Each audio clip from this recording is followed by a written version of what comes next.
À mon sens, le contact implique déjà une idée de décontraction, de constance dans la relation entre la bouche et la main, d'absence de résistance, d'un dos qui est fort et qui est suffisamment tendu, qui laisse complètement passer le mouvement, et toute une série de notions qui sont déjà beaucoup plus avancées. Le contact, il implique aussi, dans ma conception, l'acceptation des aides de jambes et d'assiettes. C'est le contact en règle générale.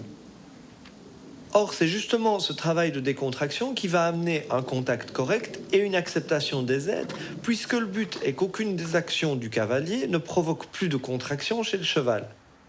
Ça ne veut pas dire que durant la première phase de décontraction, celle qui va précéder, je dois laisser le cheval les rênes longues et abandonner. Et c'est pour cela que je parle plutôt de connexion. Il faut que je sente, malgré le fait que mes rênes soient légères, que l'information passe de mes mains vers la bouche du cheval et inversement, que je reçoive dans mes mains les informations qui viennent de la bouche et donc du corps du cheval.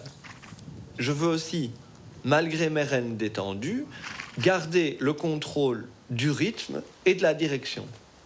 D'autre part, je dois toujours me poser la question de savoir si le travail que je suis occupé à faire avec mon cheval, non seulement décontracte ses muscles et enlève ses contractions et ses résistances, mais aussi s'il l'amène à avoir confiance dans ma main et à venir chercher le contact avec elle.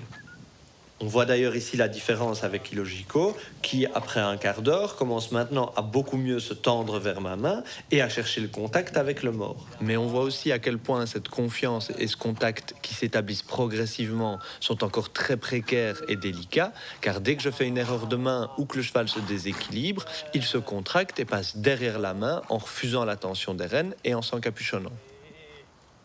Il est donc très important de développer la confiance dans la main, mais sans abandonner le cheval ni perdre le contrôle. Et les transitions trop, pas trop sont le meilleur moyen, à mon sens, de vérifier dans quelle mesure le cheval accepte mes aides. Super. Oh.